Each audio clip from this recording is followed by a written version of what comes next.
From chaos to clarity, the power of the 4 Ps for organisational success. In this episode, John Tonkin talks about the methods to document and implement systems, as well as the importance of presentation and the pitfalls of overly complex manuals. We look deep into the 4 Ps framework, ensuring your organisation runs smoothly and efficiently. I'm your co-host Anthony Pearl, and this is the Systems from the Box podcast. Let's start unpacking. John, I've got a leading question for you.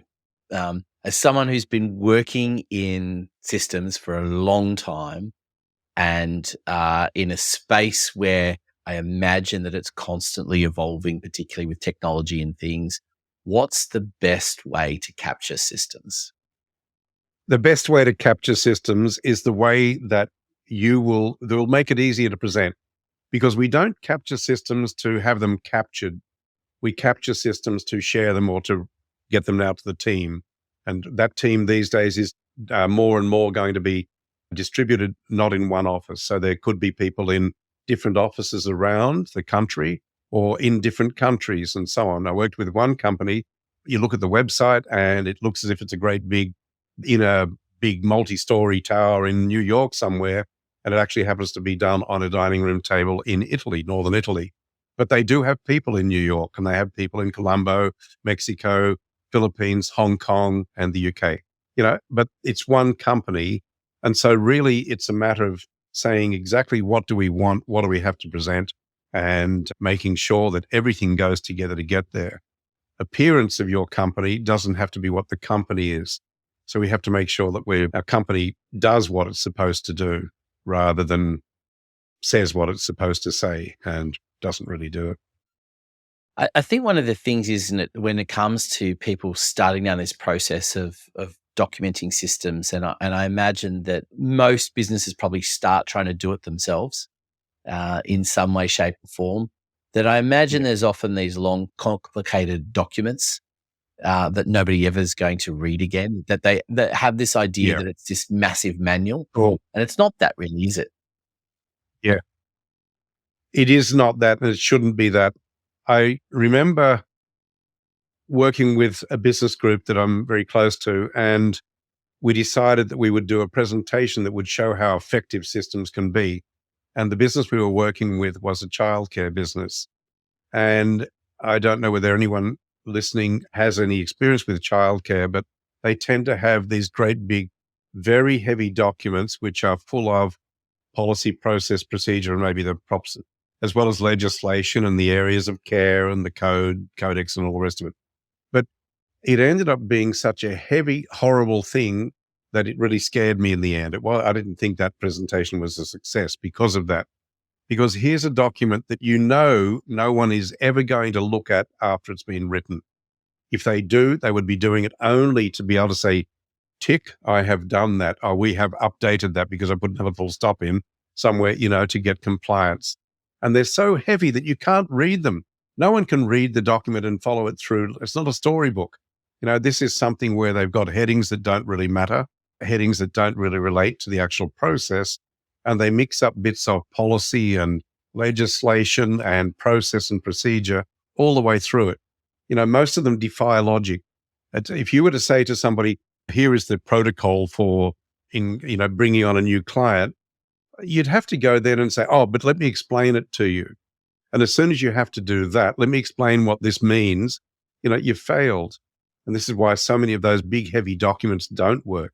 And I've seen this with a big engineering company in Malaysia, where they had a document which was their purchasing process.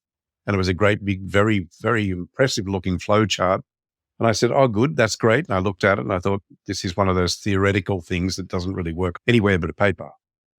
And I said, can you just walk through that flow chart and tell me where it goes? And she spent a good 3 or 4 minutes just trying to work out where the start was. If you've got a system that is so complex in the way you've recorded it that you can't even see where to start, it's not a very good system. So you want to probably fix it. And I think that begs the question as well, John, is the difference between the idea of the system for a business and the how to do each individual task. Because I imagine there's people that are going to get those two ideas confused. Look, these days you hear people talk about systems and processes. You hear people talk about systems and a system, and you don't know whether a system is multiple parts or one part or one process map, if you like. So we tend to think of it in terms of systems. A system is something where you have components working together. That's what makes it a system. So to me, that's what a system is anyway. And so we think of the system as being probably 3 or 4 processes that achieve this particular outcome. But we talk about systems in general as well. So if we think about it, we think of systems as being the big generic term, and then a process as being the individual unit of work or a task. So I'm going to assign a process for, preparing that to go out with the freight company this afternoon. I'm going to have a process for how to process the invoices. I'm going to have a process for that. But those processes, that process that defines how to do an invoice is one of many processes in accounts, which will define the bookkeeping functions, the bookkeeping systems, if you wish. So the terminology, you can get caught up with it, and you get people then will mix up processes and systems and procedures and all the rest of it. So we think of it in terms of the 4 Ps. So at the top, we have policy. So policy is where we say we will always do this, we will never do that. And that's all policy is. It's nothing else. And policy can be defined by the government, who says you have to do this, or a code of practice which says you should do this if you want to be accredited, or it could be ISO 9001 or the whole standards family, where they say to be the best person in this business or the best business in this field and to be certified, you need to do it this way and capture these things to prove it. Well, those are the things that make it so that our business works. But if they're too heavy, if they're so complex that somebody can't do it, there's no value. So we have policy up the top, always do this, never do that. And then we have below that, we have the process, which is the steps. Do this, do that, do that, do that. And if it's one of these, do that, otherwise do that. And then below that, we talk about the procedure, which is, well, how do I do that? Tell me. So that's more detail. That's the detailed version of the process, if you wish. So it'll have the actual step and then how to perform that step. And then lastly, we talk about the props, which are the checklist, the forms, the standard letters, the templates, the video that shows you how to process that invoice, how to enter it into Xero or something like that. All the different things that make it work can be captured in those 4 Ps. It's an important idea, those 4 Ps. And I just wanted to ask because I can see people out there going, okay, how far do you go? Because, for example, to create the invoice, let's just say you're using a Word document. And so do you tell people, right, you need to go into Word, you need to press the button here, you need to add this line in here. It's because there's that level of detail, right, that exists clearly in everything that we do. But how far do you go? Okay, so I want to separate 2 things. There's education and there's training and there's systems. So systems is closer to training, how you do it. Education is going to say, here's what an invoice is. Here's what software is. How far do you go back with that? But let's not go down a little funny hole there. Let's just assume that I want people to do something and I want them to do it well. Remember, we've got systems plus training plus support. Now, if we have the systems and we train people, once they've been trained once, do we really need to go through and say, this is what an invoice is? And you have to charge GST. And GST, VAT, wherever you are, is the tax for the government. And that's, we don't have to explain everything. What we're saying is how you process an invoice, not let me educate you all about the way the government gets money and the way we get money from our clients and so on. So how far do you need to go? I'm going to just put it in one very basic statement. Systems are written for the trained user. So we're not writing systems for people to learn from. We're going to train them with these same systems, but remember, we're going to add all those little bits that answer those questions. So here's how you create an invoice. And if somebody needs to know, oh, well, wait a sec, there are different tax treatments for different types of company who I might be sending the invoice to. This one's a not-for-profit. This one's an overseas company. They don't pay our GST, our tax, and so on. So those things can be covered in the training, and we can have the system cover all of those, but I'm certainly not going to have every little point covered in that. You'd end up with everything being so heavy that no one can do it. I think there's a place for the how-to manuals, but it's not in the system. And that's it. They're That's right. good to have in a business, right? Because sometimes someone gets sick or something happens, and you need someone that can open up a manual or watch a video and know those little details and things. But I think it's an important idea that is differentiated from what getting that overall perspective of the Yeah. system and and assuming a level of training that exists to be able to deliver it. Yeah, exactly. If I were to come back to that childcare protocol document that we talked about, they had legislation and the areas of care and all the different things in there. If they organized it so that here is reference material, which is the policy and the legislation relevant to the particular process and so on, and then they broke it down so that we can say, and supporting this, here is one of the processes, and here are the steps in the process, 1, 2, 3, 4, 5, or whatever it may be, then it would be so much easier. So often it's simply a matter of saying, we've got all the good stuff here, but let's organize it so that the poor user can educate themselves if they need to and see these reference things and these tools to use to capture it. But here, very clearly, is the way I do it. The doing it bit is the system. And that's what we want to have really clear so that I can say, once I start doing this, I can follow the steps, whether they're written, whether they're flow charted, or whether they're on a video or whatever, but I can follow these steps and it will take me from the start to the end. You know, when you buy a cake box, and I've used this example before, when you buy a cake box in the supermarket, on the front, there's the picture of the cake. And on the back, it doesn't tell you all about cakes. It doesn't tell you all about what eggs do. Eggs will help you set things. Eggs will help you maintain the aeration in your cake. It doesn't tell you all those things. It simply says, beat the eggs with the sugar, do this, add this, sift that, whatever it might be. But it isn't the education around it. It's simply follow these steps and there's the cake you're going to get. Aren't you happy? We all want our cake. I want to have cake now. Hey, John, I just want to take a break from the main part of the podcast for a moment so you can tell us a little bit more about Brain in a Box. So Brain in a Box the idea started when I was working in corporate. I was working in a couple of major companies, internationals, and I decided that when I went out and started my first business in 2000, that it was going to use the same principles as I had done in corporate world to capture systems and to make them accessible to the team. But I thought, I've got to be able to do this for small business, small to medium business. And that's what we focus on. So we work with the business owner, with the team to capture what the business does, and then to minimize the risk by going through and looking at all the risks that we have to manage, make sure we capture those and manage them effectively, and also to achieve the benefit. And then we make all that accessible to the team via an intranet. So that's effectively what it is. Tell me a little bit about the best, I guess probably the better question is to say to you, is there a system for creating systems? There is. So very, very simply, there is a system for creating systems, and everyone will claim to have a better one.